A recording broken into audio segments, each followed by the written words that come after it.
wabarakatuh. Ya, saya Catur Guritmo. Di sini saya akan menjelaskan tentang sejarah berdirinya Koperasi Syariah di Indonesia atau Baitul Mal wa Tamwil, disingkat BMT. Nah, latar belakang berdirinya BMT atau Baitul Mal wa Tamwil di Indonesia ini diawali dari perkembangan perbankan dan dari kemampuan perbankan yang sangat terbatas untuk menjangkau sektor usaha mikro dan kecil, sehingga dibutuhkan lembaga keuangan yang komersial seperti bank yang mampu dan mendapat menjangkau sektor usaha kecil dan menengah atau UMK. Keberadaan yang kedua yaitu keberadaan rentenir Nah, keberadaan rentenir ini tidak membawa kemaslahatan bagi masyarakat banyak, karena justru ada beberapa permasalahan yang signifikan dalam bentuk kegiatan individu tersebut. Salah satunya adalah para rentenir ini biasanya meminjamkan uang mereka kepada para peminjam dengan beberapa ketentuan yang begitu mengikat, diantaranya penentuan bunga yang tinggi dan dengan jangka waktu yang sangat pendek, sehingga praktek ini secara tidak langsung tidak memberikan solusi akan permasalahan ekonomi dari masyarakat kecil.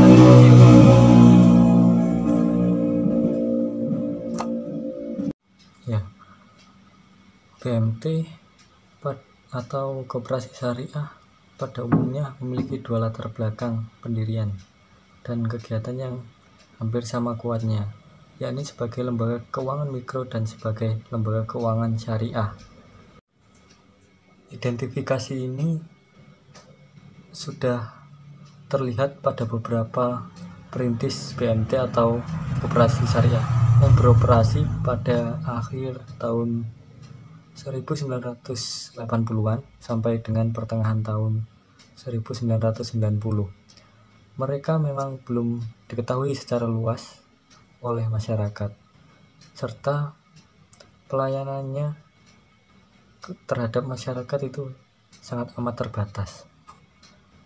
Koperasi Syariah mulai berkembang ketika orang-orang atau masyarakat telah mengetahui banyaknya pertumbuhan BMT atau Koperasi Baitul Mal wa Tamwil di Indonesia.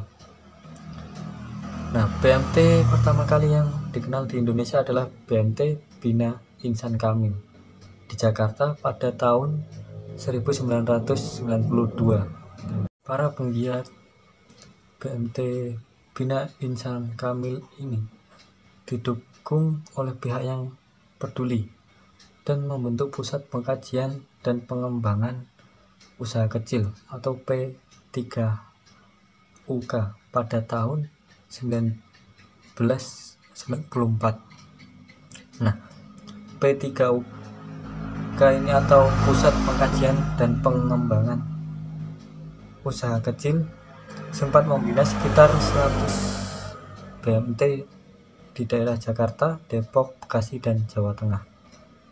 Kemudian adanya keterlibatan aktif Dompet Duafa Republika, yaitu suatu lembaga penghimpun zakat, infak, sedekah, dan wakaf.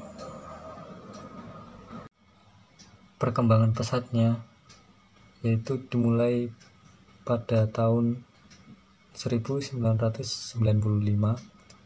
Nah, berkembang sekitar 60 BMT yang dibina dan dikembangkan secara cukup serius, dan setelah itu Pusat Inkubasi Bisnis Nasional Kecil atau PINBUK didirikan tahun 1995 oleh Ketua Umum MUI, Ketua Umum IJMI, dan Dirut Bank Muamalat Indonesia yang banyak memperkenalkan istilah BMT.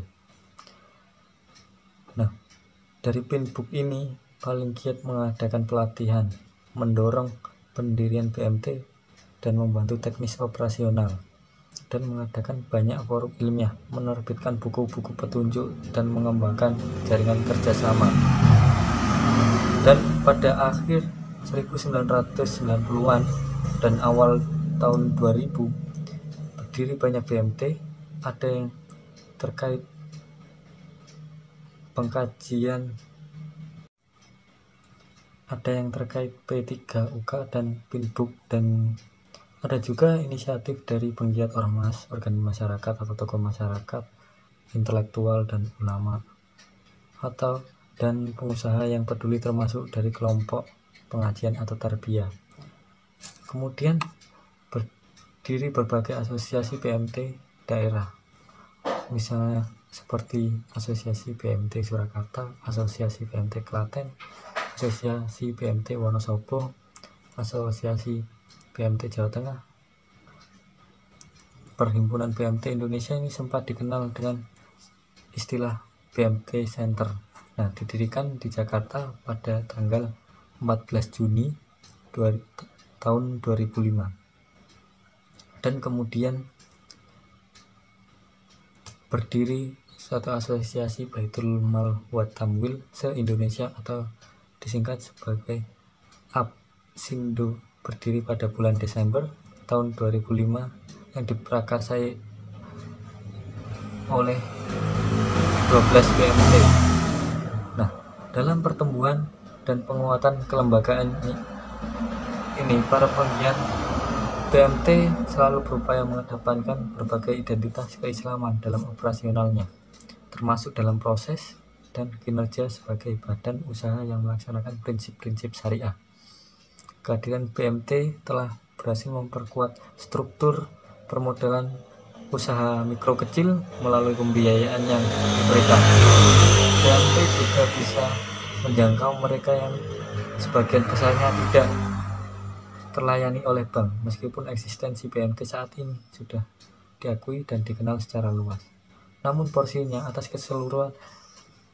keseluruhan pembiayaan mikro masih belum dominan, karena jika dilihat dari jumlah penerima manfaat ini, maka jumlah mereka yang dilayani oleh BMT itu termasuk yang sangat banyak. Lebih menarik lagi, nilai pembiayaan tiap unit usaha pun adalah yang paling kecil. Selain dari sisi permodalan, arti penting dari BMT bagi usaha mikro kecil adalah berupa pendampingan atau bantuan teknis sesuai dengan penyebutan namanya, yaitu BMT atau Baitul Mal wa Tamwil. Memiliki dua fungsi utama, di mana salah satunya adalah sebagai Baitul Mal atau rumah pembendaharaan yang bersifat sosial. Kemudian Baitul Mal sesuai dirancang untuk banyak melakukan pemberdayaan kelompok masyarakat miskin atau sangat miskin. Kelompok tersebut dibantu dengan menggunakan dana-dana sosial yang juga diperoleh dari masyarakat seperti zakat, infak, sedekah, serta tidak diperbolehkan mengambil keuntungan dari dana-dana tersebut. Dan pada tahun 2010 telah ada sekitar 4.000 BMT yang beroperasi di Indonesia. Beberapa di antaranya memiliki kantor pelayanan lebih dari satu. Nah, wilayah operasionalnya pun sudah mencakup daerah pedesaan dan perkotaan, yaitu di Pulau Jawa dan juga di luar Jawa. Nah, itu tadi penjelasan saya tentang sejarah koperasi syariah yang berdiri di Indonesia. Terima kasih. Apabila ada salah kata atau ucapannya, saya mohon maaf. Assalamualaikum warahmatullahi wabarakatuh.